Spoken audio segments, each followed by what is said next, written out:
విద్యా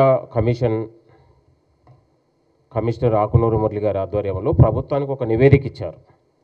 నివేదిక ఇచ్చిన సందర్భంలో విద్యను పూర్తిగా ప్రక్షాళన చేయాలి.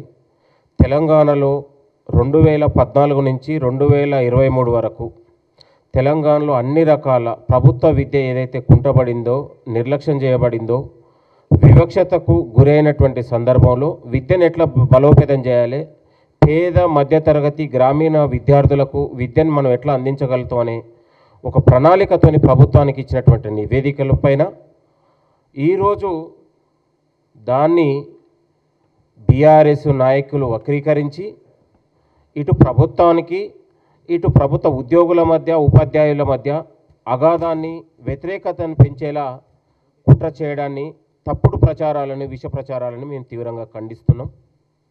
2004 నుంచి 2023 వరకు విద్య ఏదైతే నిర్లక్ష్యం చేయబడ్డదో దాన్ని కాంగ్రెస్ ప్రజాప్రభుత్వం, ప్రజాపాలన, గౌరవ ముఖ్యమంత్రి రేవంత్ రెడ్డి గారు వచ్చిన తర్వాత తెలంగాణ రాష్ట్రంలో ఇవాళ ప్రభుత్వ విద్యకు పెద్దపీట వేస్తూ ప్రభుత్వ విద్యా సంస్థల్లో, పాఠశాలల్లో, యూనివర్సిటీలలో మెరుగైన వసతులతో పాటు అన్ని రకాల వసతులతో పాటు మెనూ ఛార్జీలని, కాస్మెటిక్ ఛార్జీలని పెంచి ఇవాళ ప్రభుత్వ విద్యకు పెద్దపీట వేసి విద్యార్థుల జీవితాలకు ఒక భరోసాని, విశ్వాసం కల్పించినటువంటి ఘనత గౌరవ ముఖ్యమంత్రి రేవంత్ రెడ్డి గారికి దక్కిందనే విషయాన్ని గుర్తు చేస్తా ఉన్నాం.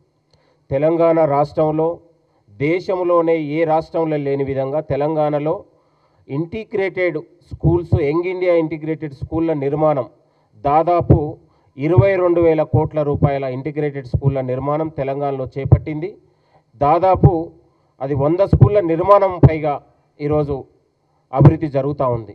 దాని ద్వారా తెలంగాణలో ఇవాళ ఏదైతే గతంలో బీఆర్ఎస్ హయాంలో గురుకులాలంటే ఎస్సీలకు ఒక గురుకుల, బీసీలకు ఒక గురుకుల, ఎస్టీలకు ఒక గురుకుల, ఎస్సీల అంటే కులాల వారిగా ఆనాడు మేధావులు అనేవాళ్ళు తరగతి గదిలోనే దేశ భవిష్యత్తు ఉందని ఇవాళ ఆనాడు మేధావులు చెప్తే ఇవాళ తరగతి గదిలోనే కులాలను వెతుకునే విధంగా ఆనాడు పాలకులు చేస్తే మన ముఖ్యమంత్రి రేవంత్ రెడ్డి గారు వచ్చిన తర్వాత కుల రహిత సమాజం కోసం, వివక్షత లేని చదువు కోసం ఇవాళ ఏ ఇంటిగ్రేటెడ్ స్కూళ్ళ నిర్మాణం ద్వారా నాణ్యమైన విద్యకు, స్కిల్ విద్యకు పెద్దపీట వేసి ఇవాళ విద్యార్థులకు నైపుణ్యమైన విద్యను అందించడానికి ముఖ్యమంత్రి గారు కృషి చేస్తూ ఉన్నారు.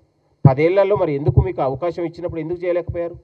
ప్రభుత్వ విద్యను పూర్తిగా నిర్లక్ష్యం చేశారు.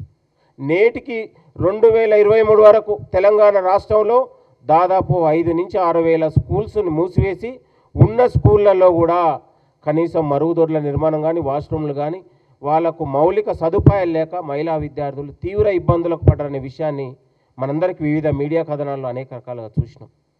ఇవాళ మొట్టమొదటిసారిగా తెలంగాణ రాష్ట్రంలో కాంగ్రెస్ ప్రభుత్వం వచ్చిన తర్వాత ఒక గొప్ప అభివృద్ధి ఏంటంటే విద్యా అభివృద్ధి జరిగింది తెలంగాణలో. కాబట్టి విద్యా అభివృద్ధి దేశానికి అభివృద్ధిలాగా ముఖ్యమంత్రి గారు ఆలోచన చేసి ఇవాళ పేద మధ్యతరగతి అన్ని విద్యార్థులకు ఇవాళ కులాలు, మతాలు లేకుండా కూడా అందరం ఒకటే అని ఒక సమానత్వ విద్య కోసం ఇవాళ ముఖ్యమంత్రి గారు ఒక కృషి చేస్తూ ఉన్నారు. దీన్ని జీర్ణించుకోలేని బీఆర్ఎస్ నాయకులు ఇవాళ తప్పుడు ప్రచారాలు చేస్తూ ఉన్నారు.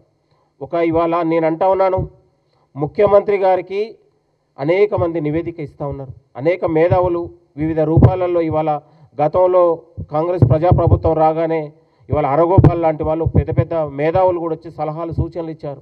ఇవాళ పేద మధ్యతరగతి విద్యార్థుల విద్య దగ్గర కూడా ఎందుకు మీకు ఇంత కడుపు కుట్ర, ఎందుకు మీకు ఇంత తప్పుడు ప్రచారాలు చేసి పేద మధ్యతరగతి విద్యార్థులకు విద్యను అందకుండా ఎందుకు కుట్ర చేస్తున్నారనే విషయాన్ని బీఆర్ఎస్ నాయకులకు నేను సూటి ప్రశ్నిస్తున్నాను. మీరు చేయలేని పనిని ఈరోజు ముఖ్యమంత్రి గారు చేస్తూ ఉన్నారు. ఆగమైపోయిన ఇవాళ ప్రభుత్వ విద్య ఏదైతుందో దాన్ని పునర్నిర్మాణం చేయడానికే విద్యాశాఖ మంత్రిని తన దగ్గర ఉంచుకొని ఇవాళ ప్రభుత్వ విద్యతో పాటు తెలంగాణలో అన్ని యూనివర్సిటీ విద్య కావచ్చు, ఇంటర్మీడియట్ విద్య కావచ్చు, స్కూల్ ఎడ్యుకేషన్ కావచ్చు, దాన్ని డెవలప్ చేయడానికే ముఖ్యమంత్రి గారు తన శాఖని దగ్గర పెట్టుకొని ఇవాళ పనిచేస్తూ ఉన్నాడు. Subscribe us and press the bell icon for more interesting updates.